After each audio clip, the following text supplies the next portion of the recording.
So, what, in what way have sort of your objectives and those outcomes been met, and in what ways have they either spun in a different direction or kind of, fallen a little bit short of what you had hoped for? Well, my publisher has been blown away. This has been their #1 seller pretty much since the floodgates opened. And again, it's the economy. It is the economy. People are looking for ways to eat healthfully on a budget. And the reality is, and I talk about this when I talk all over the country and show slides to this effect, that 1 out of 6 Americans are living below the national poverty level, which is $22,000 a year income for a family of 4.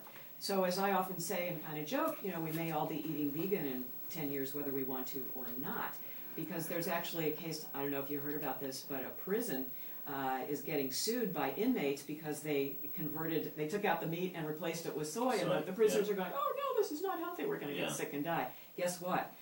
My book is also about how much money you save by avoiding the hospital. The cost of a bypass surgery in the United States is between $100,000 and $200,000. Now, if you, as we say in financial services, dollar cost average that bypass surgery over the course of your lifetime and all the hamburgers you eat, that $5 restaurant hamburger may be more like $1,000. So I want people to think about how much money is being spent on health care as a result of our poor food choices. Now, whether the government pays for it, you and I pay for it, an insurance company pays for it, preventable diseases are not sustainable.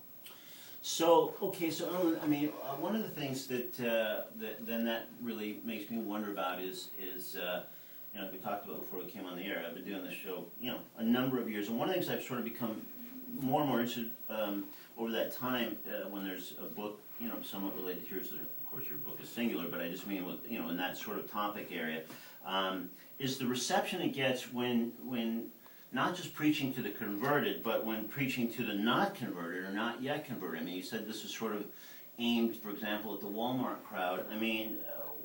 What has been your experience of how much that's actually connected with the non-converted and or the Walmart crowd? Well, the real key for me, because of my media background, is getting as much exposure as I can. A few weeks ago, I was on the cover of the St. Pete Times Weekend magazine, and I got a lot of book orders on my website, vegcoach.com, after that. So these come in spurts, and my publisher, like I said, they are just so delighted with the way things have gone. They've already talked to me, and we've agreed on a working title for the next book. So that kind of thing I know. I've been told by other authors that where my book has placed on Amazon just doesn't happen. For a while, it was in the top 20 of all vegetarian books. It was staying under 200 in all of the books on Amazon. And other authors from my publisher have said, do you understand, I've never had a book go under 100,000 on Amazon. So I try and keep these things in perspective. My publisher has also asked me to coach other authors about building a social media presence, because that's one of the other things that I've done very successfully with this, as I tried to learn, well, how do you get and stay published in today's world? Mm-hmm. It's a very different world.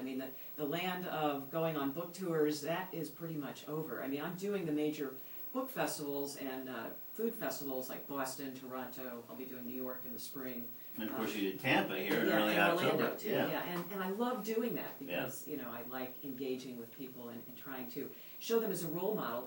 I do 5K races. I'm wearing my Run Through Hell t-shirt, which was over at Al Lopez Park this past summer. And I placed in my age group for 5Ks. I did my first marathon last year and was the 5th oldest woman to finish the Palm Beaches Marathon. So, those kinds of things, by being a role model and getting out there. I know I'm going to be on Ellen one of these days. I keep spamming her website on Facebook, hoping, sending in my proposal. Please, you really need to have me on your show. So you just keep playing in traffic, as we used to say. It's rewarding. Yeah. Well, this is Talking Animals. If you just tuned in, we're speaking with Ellen Jaffe Jones, whose book is Eat Vegan on $4 a day. If you'd like to join the conversation, ask Ellen a question, offer a comment, please call 813-239-9663 or email dj@wmnf.org. Now, before I get back to some of the other questions,